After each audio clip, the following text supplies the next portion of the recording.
Hey everyone, welcome to another episode 3 of the Bitcoin for Businesses podcast. I'm joined as always in studio with Michael Tanguma, Liam Nelson, and Matthew Ball. And I'm your host, Chase Palmieri. And this group here are folks that are actually operating in the world at the intersection of Bitcoin and business. So Michael here is the CEO of Onramp and managing partner at Early Riders. Liam is also a partner at Early Riders, and Matthew Ball here is sharing time between product at Onramp and Acropolis, and I'm the CEO at Acropolis. So this podcast is for actual builders and operators in the Bitcoin space, or CEOs, CFOs, C-suites that are looking to integrate Bitcoin into their balance sheets and other areas of their business. So we've got some really important news stories that we're going to start off with, but then we're going to tie this always into practical implementation for folks that are listening. One of the big stories this week was Square overnight allowing merchants to now accept Bitcoin as payment through their point of sale platform.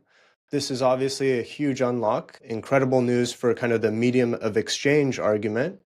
But I think we would all agree that it's equally important for these businesses to consider what they do after they've accepted Bitcoin as payment. So who'd like to take it first? I'm happy to jump in. I think it's very interesting and unique, the timing of it, because I think we're going to talk a little bit later.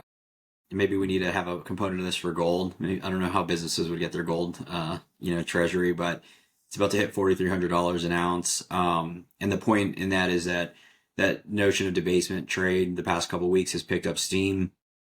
Obviously, inflation and businesses are feeling it. And so I think it's really timely and interesting, the timing that they launched this, because obviously they've been working on it for a while. If there was somebody that's going to win in the existing space, whether it's technology or TradFi space around Bitcoin and full stack, it feels the closest that Square would be able to do that, because they have both sides of the market. When you think about Cash App and the number of users and the ability for somebody to buy, hold, start their relationship with Bitcoin, and then the amount of merchants on the other side of that when it comes to the point of sale system, but then also the right tooling. So it's a really cool thing to see, especially when you think about millions of people getting exposure to that. Now, you still have to, I think it's a long road for payment use case for Bitcoin, just naturally because individuals that are purchasing Bitcoin are generally using it to hold and protect their wealth. But I do think over time, the use cases will grow, whether it's merchants requiring it, giving discounts. And then obviously for certain payments, it makes more sense to pay over Bitcoin versus traditional fiat rails. So it's really cool to see. And I would imagine we're going to see more of this between PayPal and other competitors. Yeah, it's going to be great to see because it's a lot of small businesses too. I mean, in the V1, I think it's primarily just going to be a lot of merchants that are seamlessly moving a certain amount of their revenue over to Bitcoin just by buying it directly through Cash App and then using their exchange.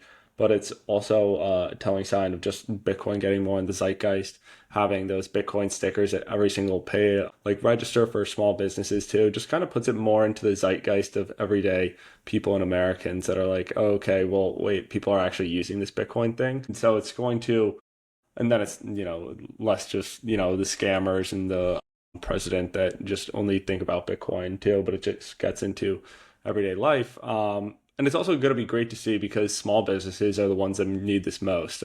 We're going to go into this a lot later on too, but it's also going to be great to see a lot of the challengers who are relatively small businesses understand the impacts of being able to just save their money in a better store of value as inflation does kind of rip out of control, especially for those who don't necessarily have massive amounts of capital and cash flows in order to protect their business for the long term. Yeah, and one thing that we talk a lot about at ER and OnRamp and at Acropolis is the idea of these large businesses that have existing corporate treasuries coming into the Bitcoin space and allocating, a risk managed percent of that corporate balance sheet into Bitcoin. But when it comes to smaller businesses, they don't typically have those big reserves in place to convert into Bitcoin. And so this is really a great way for small businesses, as you're mentioning, Liam, to start acquiring their initial Bitcoin treasury.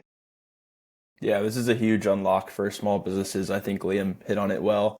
And just the fact that they're able to use Cash App and Square, I mean, just such a good company with wonderful user experiences and designs. It's going to sort of demystify Bitcoin for so many people who are interested in kind of getting involved And I think it's a really great thing for the space to have this company in particular kind of leading the flagship of the businesses being able to get that exposure.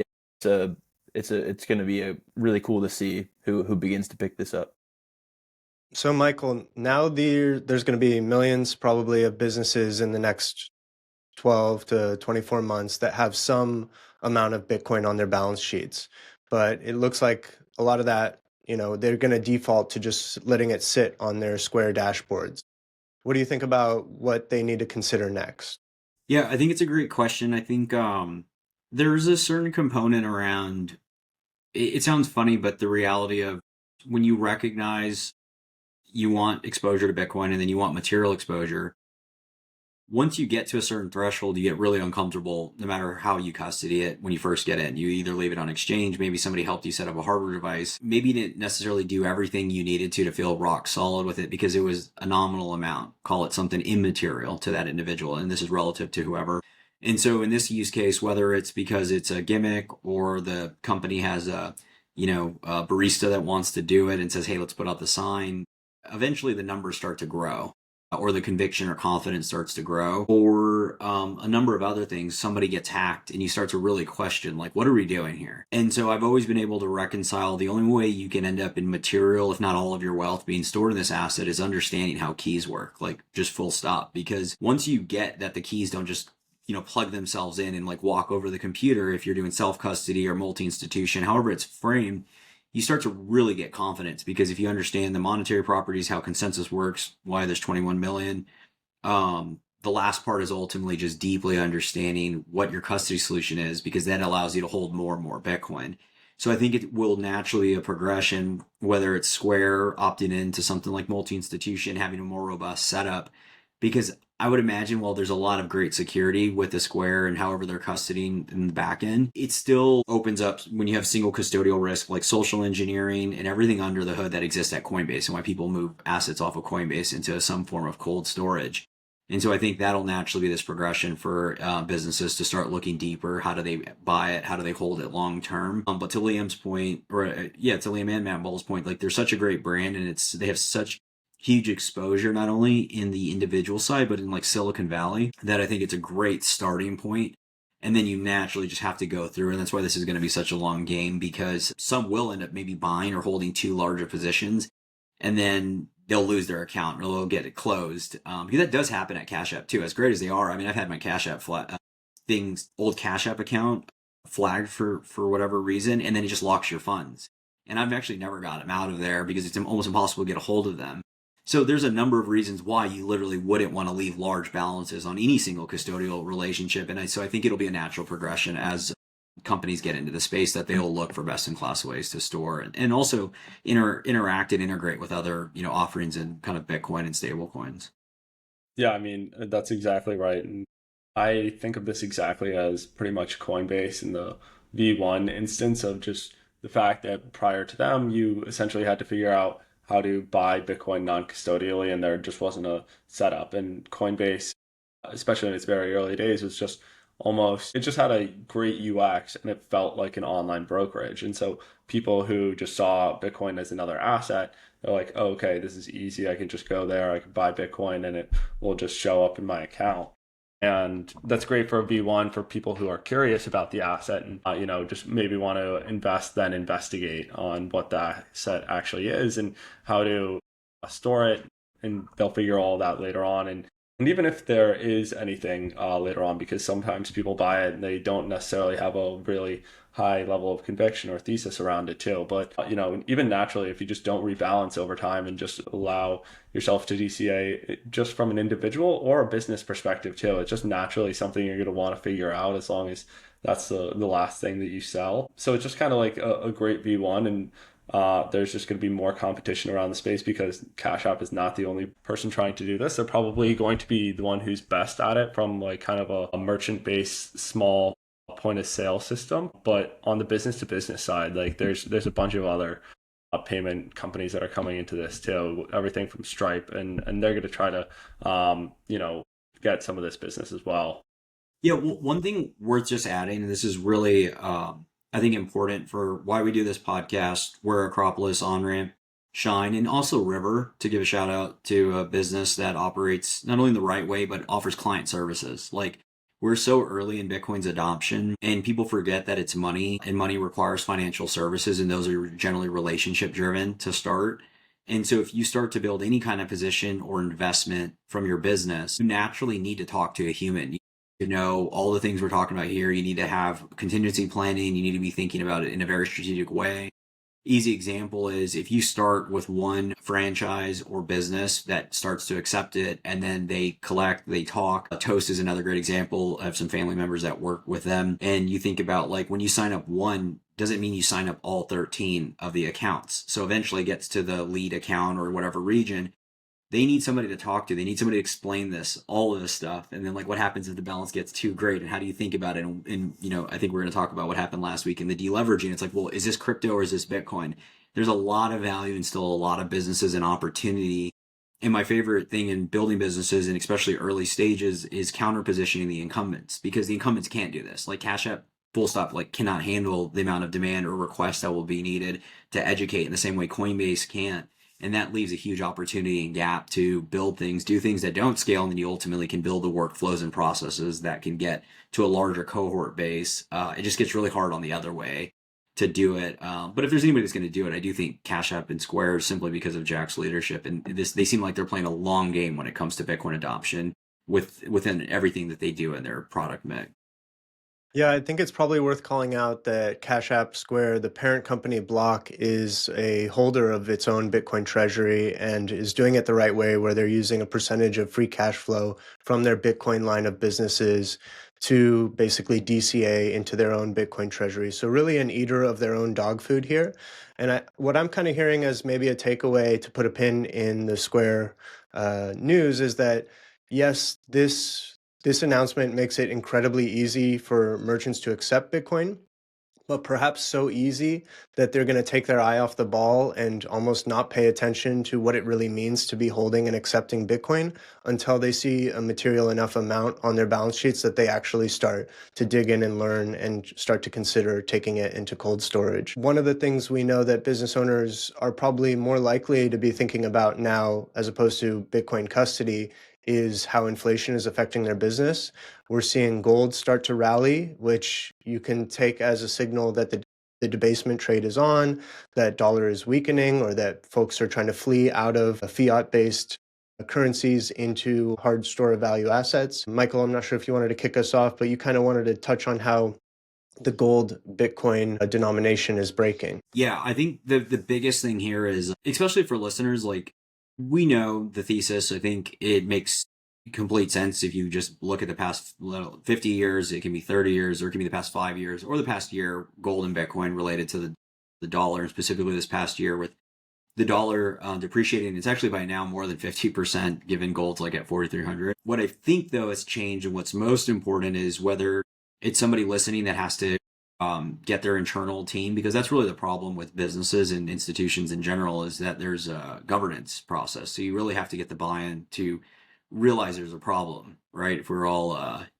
alcoholics on inflation, like, the first step is we got to realize we got a problem here, and that we're losing money via debasement.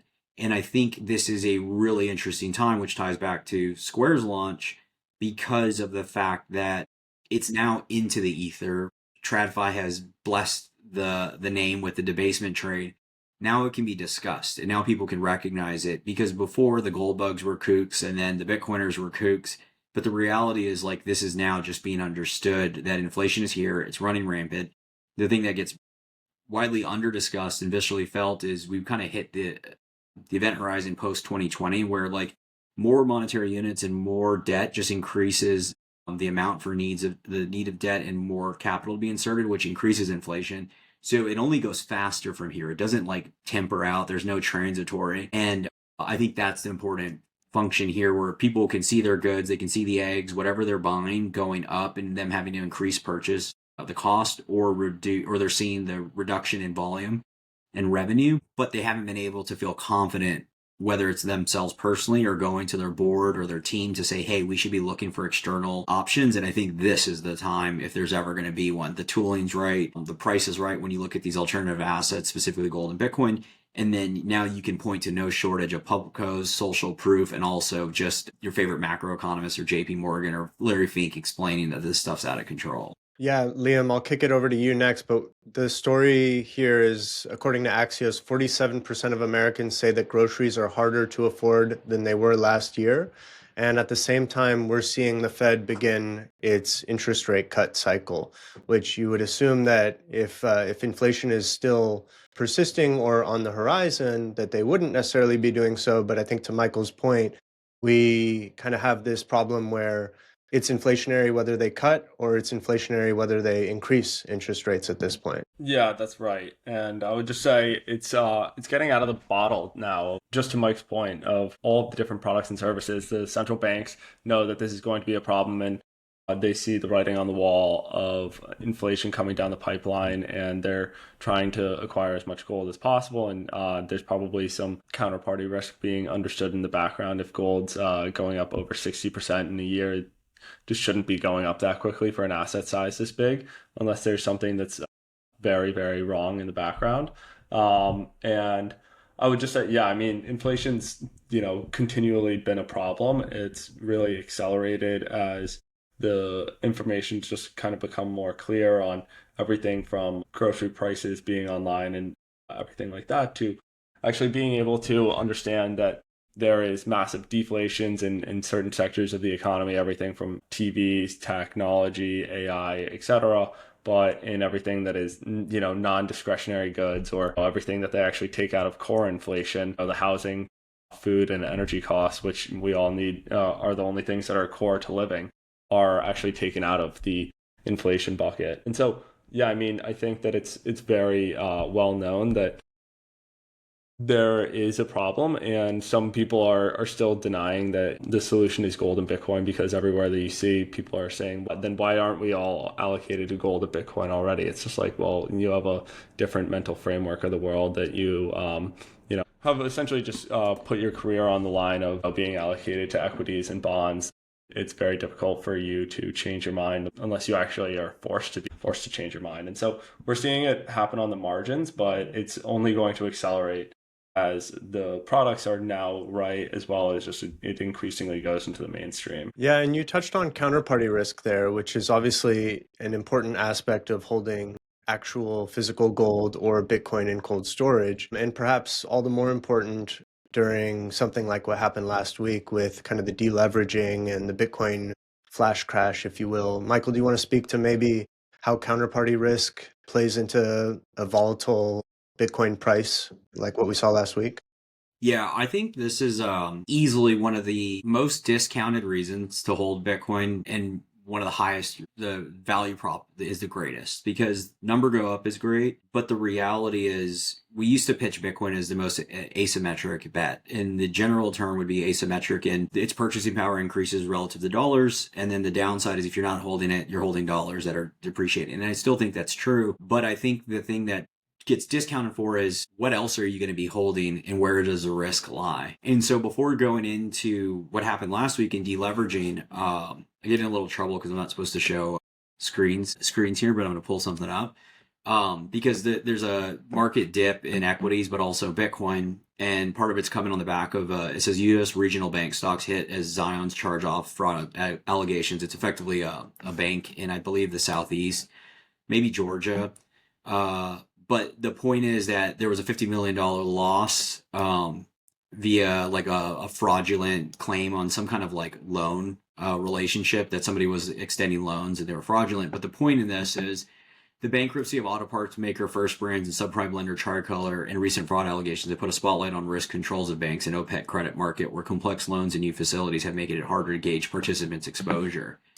This isn't happening in a vacuum. This is fundamentally part of the system. As you have more monetary units, you go further and further out on the risk curve, and you make more loans. And this happens in the traditional system. And then this just gets mirrored and kind of like exponentially increased in digital assets when you think about all the different levels that it's duct tape, and you hear about perpetual futures and all the just craziness that happens to derivatives. And the main takeaway in my mind is most businesses are going to be thinking about, short-term, cash equivalent money market funds, how they're thinking about risk, because they have to plan.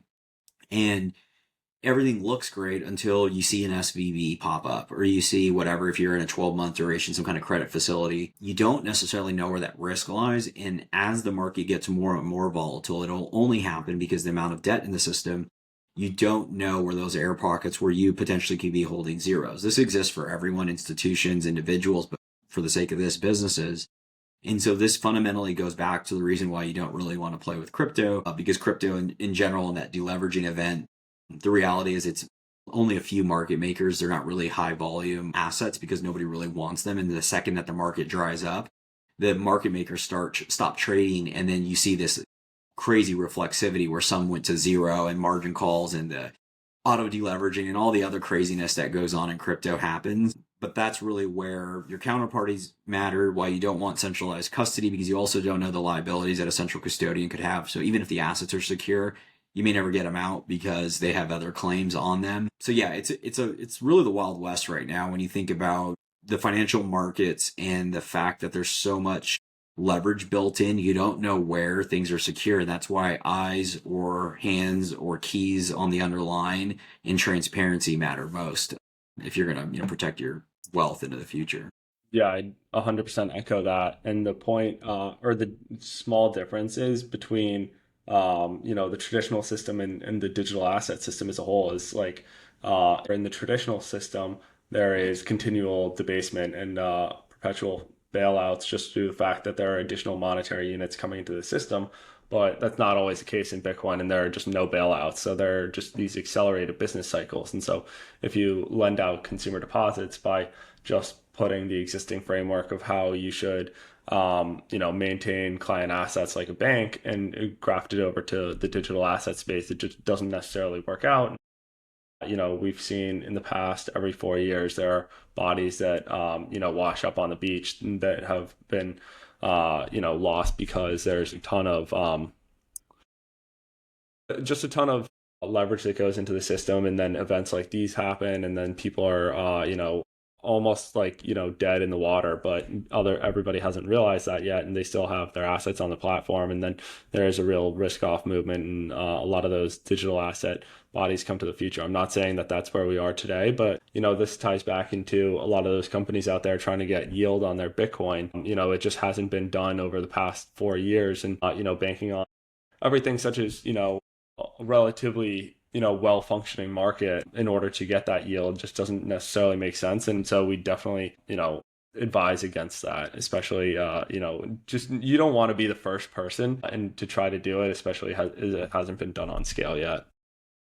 Every business will hold Bitcoin. Some already do. Others are developing a plan. Acropolis is how smart companies take action today. Built on multi-institution custody, Acropolis delivers a turnkey Bitcoin treasury solution designed specifically for businesses. Here's why that matters. Multi-institution custody is the breakthrough that unlocks the corporate adoption of Bitcoin. It eliminates the need for employees to hold cryptographic material and removes reliance on any single custodian. Instead, Bitcoin is secured using a 2 of 3 multi-signature quorum, where each key is held by a separate, regulated institution. No single party can move funds on their own, eliminating single points of failure and greatly reducing risk. We act as an extension of your treasury team, managing institutional-grade custody, insurance, continuity planning, and strategic advisory, so your company can adopt Bitcoin confidently and securely. If your team has been sitting on the sidelines, unsure of how to get started, or worried about getting it wrong, this is your signal.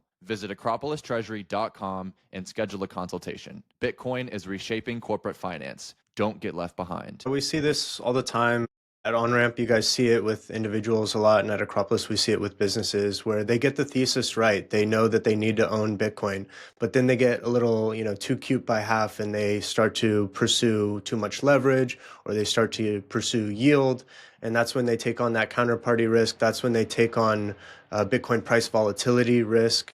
You can be early to Bitcoin and right about the thesis, but you can still lose your position over the long term if you engage in these activities. Let's see. So maybe next we can speak to the gold Bitcoin denominator being broken. There was something I think you wanted to tease out there, Michael. I think we kind of touched on it earlier, at least from that lens, in the sense of just like in the market understanding, like there's something wrong. They've known it, but now it's being called out. And so I think that's what makes a lot of these discussions easier moving forward. Specifically, if you're listening, you work at a business, if you're a founder or a partner at a business and you're looking for that air cover, there's no shortage of opportunity now to point directly to what the problem is. And then really naturally, once you get the problem, it becomes a lot easier to recognize the solution. And Liam, I know you wanted to touch on some of the new multinationals that are entering the space thanks to things like the Genius Act and the attraction of things like stablecoins for cross-border payments across these multinationals and all their various subsidiaries spread out over the globe. Where did you want to go with that? Yeah, I was more so Erebor Bank, founded by Palmer Luckey and Joe Lonsdale from 8VC, got approval to operate today. I think it's the fastest bank ever to get approval. They came in after the wake of SVB. We all know what happened there. There's too much loan concentration on a certain industry, as well as just the fact that they were over the skis on their lending capabilities. Guys have they're very smart and well connected. So I have, they'll definitely be incredibly successful. They said that they're only going to be lending out 50% of the loan to deposit ratio at their launch rather than, the typical 90-ish% for a number of different players out there. And so that's pretty much like, okay, we solved it. We're the adult in the room now. We're going to be very safe with your actual deposits, but most people don't actually want that. There are some instances where you do want to be able to get a loan on your assets, but and there'll be specialists in everything from defense tech to stablecoins, things like that. But at the end of the day, especially for Bitcoin related too, you really want just your assets to be held in your own vault where there isn't going to be liabilities and defaults should there anything happen to the custodian. So I think that just kind of goes into the fact that like the existing system thinks about counterparty risk, and there are being marginal improvements on the sides, but they haven't really thought about it necessarily in the complete correct way. Yeah, I think I have two different they're opposite sides of where I find this stuff interesting, because on the Erebor, however you pronounce it, those guys love like their fiction. What is the other one? Probably Lord of the Rings. Yeah, Lord of the Rings, probably. yeah. There's the angle of there's something there and will persist around efficiencies of cross-border stablecoin usage, whether it's from payments to payroll. I think the quote was like, Stripe, as big as they are, only manages 1% of all B2B payments. So there's something definitely there from a business perspective, whether it's dollars, stablecoins, or Bitcoin. But the other side of that, and this came confidentially from somebody within the industry, was referencing how like Coinbase as an example is looking for this trust charter. It's like, well, why do they need a trust charter? And through their view, it's because they want to become a bank, because banks can effectively lend out fractional reserve assets and client deposits. And so that ties into, I think, a little bit what Liam was alluding to with some of these trust codes. They're going to be allowed to do this. And we obviously know that that's where risk starts to get inserted into the system. And I think that's worth calling out, because you want to be careful. That's the sad part about all of this, is it's already hard enough to get Bitcoin. It's already hard enough to get your firm to allocate. And then we naturally as humans gravitates towards social proof. So there's all these companies that have the right backing or groups, and people will go there and then they won't realize the counterparty risk. And we saw this firsthand with BlockFi. I personally just was like, Peter Thiel's back in this firm. I think it was Valor Ventures, but they always use Peter Thiel's name. It's like, man, even if they got caught off sides, like they'll get bailed out. Their equity value will be worth something because they were, multi-billion-dollar firm at its peak. But the reality is, and this just really doesn't get felt, is the math is the math. And if you have enough losses from the underlying, it doesn't matter, like including BlackRock and Fidelity. If Bitcoin gets to trillions and trillions of dollars from here in market cap, and they're holding trillions of dollars, they don't have the equity value to get bailed out. That makes 0 sense. So you just end up with a loss. And that's why on a long enough time horizon, it doesn't make any sense for any custodian to have full unilateral control or title to that underlying asset. So we have a long ways to go from here. And I think it's not until we'll see some really sizable losses that people will wake up. But that's, the point of this podcast. Yeah, and we saw Sony also apply for their bank charter, which probably comes as a surprise to some folks that haven't been following their previous work in the space, but they actually had previously launched a Ethereum Layer 2 token. So they've been kind of doing some things with one of their subsidiaries. What do you think about this? Is this just a way for them to have stable coins and can kind of control that from top down, or is there more to the play, do you think? Yeah, I mean that was what I touched on just a second ago. I think it's mainly from like B2B. If you have a Japanese-based firm that does, payment, they accept payments, but they're also fulfilling obligations via vendors. It probably makes a lot of sense there. But TBD on how close they've been to, the banking side. Like this is a subsidiary of it, and so obviously you think of Sony as a electronics business, but if they have any kind of different areas of their business that have focused anywhere near financial services, they might have been doing diligence in the same way Stripe has been doing diligence for years on crypto, and now they fully went head into it, because like Stripe as an example has gone past 24 months executed pretty wildly and fast when it comes to whether it's the launch of like the purchase of Bridge. They had another wallet they acquired. I think they're actually going for a license. They're going to let people, like a banking license, they're going to let people launch stable coins. So I think there's a lot there if somebody sees it, where we're still early enough that there's going to be multiple winners in that kind of like whole field. Hey guys, a quick word from early riders. If you like concepts like Bitcoin as a hurdle rate, as well as following along with everything across Bitcoin infrastructure, Bitcoin startups today, I highly recommend you check out Early Riders and everything that we're doing there. We're putting out a ton of research, so please subscribe at earlyriders.com/research, and please reach out if you're ever interested in how to get involved. Thanks. Okay, maybe wrapping up the show with one last question that's maybe on the boring side for us, but a little bit practical for business owners and operators. Let's pretend we're talking to one of these new merchants that has begun accepting Bitcoin as payment. Do they need to think about hiring a specialized CPA or tax attorney now that there's Bitcoin involved on their balance sheet and in their business?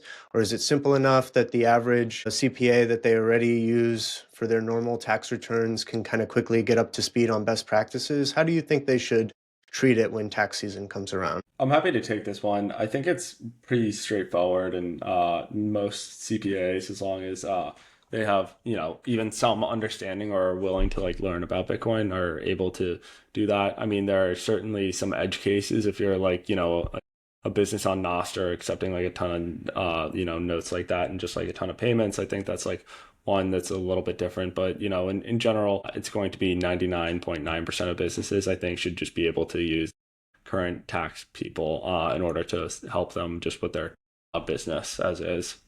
Yeah, I would take a little bit of a different lens in the sense of a lot of things in Bitcoin are relatively straightforward. The problem is that the market doesn't know that, and there's a lot of stigmas to them. So when you think about inheritance, you can go to like a trust lawyer and a lot of them won't touch it. And RIAs have historically been like this. They're maybe moving a little bit more into the middle, but I would imagine how a lot of CPAs would either feign like that they can't touch it, they don't feel comfortable, they may bill, greater amounts. So I think like there are a number. The one that comes to mind is Satoshi Piccoli as an example of somebody you can reach out to and then get a good lens, so then you can even educate your CPA and reference them. There is a little bit complexity in the sense of like, what are you accepting? Is it being converted? Is all of it being converted? And then really it's the gain on that. And then if you're selling it is really where you have to like manage it, right? Because if you accept Bitcoin and let's just say 1 Bitcoin, you sell a car or whatever, and it's 100,000, the car is 100,000. Well, if you accept the dollars are just getting marked there, versus if they're appreciated in Bitcoin and it's 150,000 and then you're selling, well, you effectively have your cost basis you inherited at the time of the sell. And like that just requires some minutia, but it's nothing that's unachievable, especially if the plan is to like buy and hold, versus if you're just taking it on the payment side, then you're just like, converting the dollars. Because I think a lot of these people may accept Bitcoin. I would imagine, and that's part of like the Square announcement, until 2027, there's no interchange fees, there's no merchant fees. So if a lot of these people are like, hey, this is cool, but I'm going to convert it all to cash, then there should theoretically not be a big tax headache there. Yeah, and I would imagine with Square that they've got things like reporting and exporting accounting statements pretty well baked into the product at this point. So I think that's a wrap for today. I'll kick it around for maybe some closing thoughts on just what we saw in the past couple of weeks.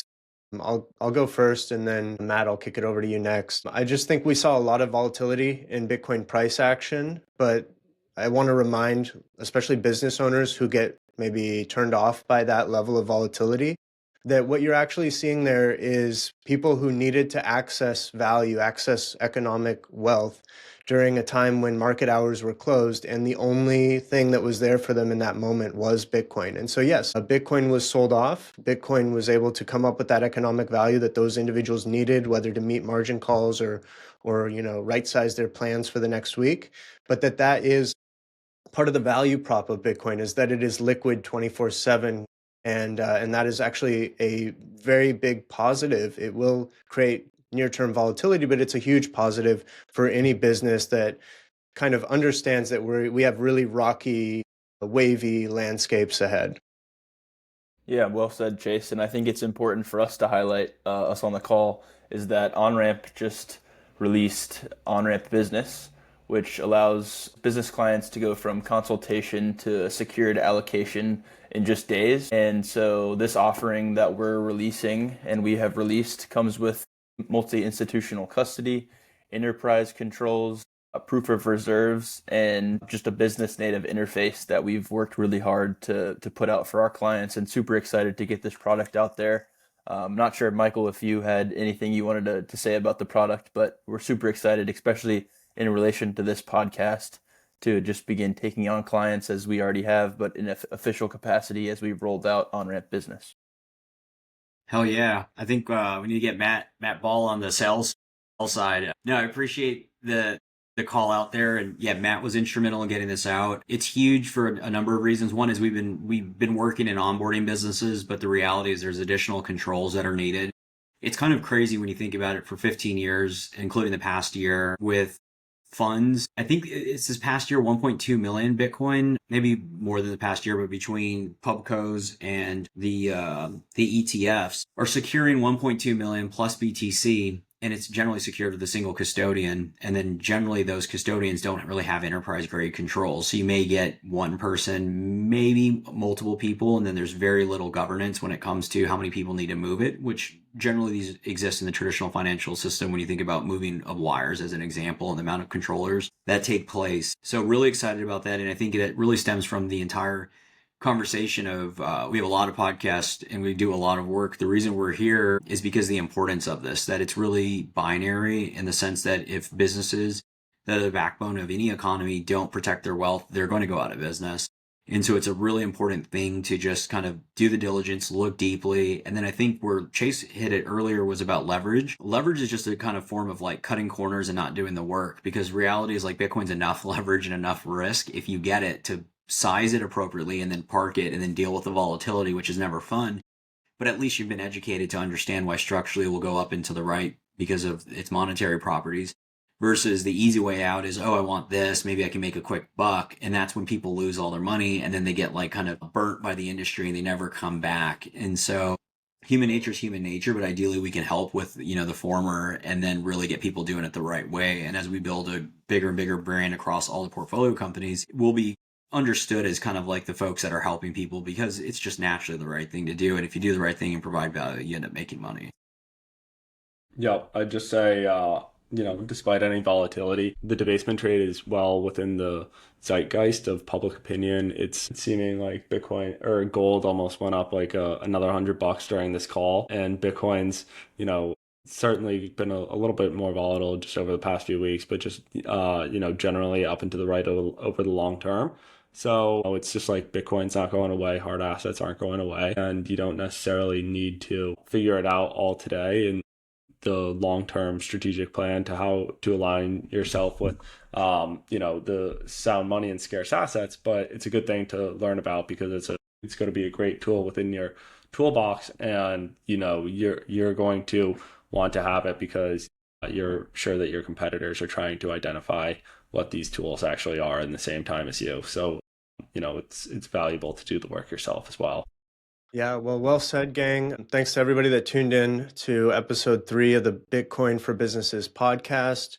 Please share this episode or any previous episode with a business owner, a founder, an entrepreneur that you want to protect from what is bound to be a lot of new monetary units coming in over the next decade. And if you want to protect them and their business and their family and their employees families that they support, This is really a lot bigger than just making a buck. This is about making businesses sustainable over the next decade. So give us a like, a share, a subscribe, and tune in for the next episode where you get to hear from folks like us that are actually builders and operators in the Bitcoin space, trying to pass down best practices to the next round of business operators coming in behind us. So thanks again.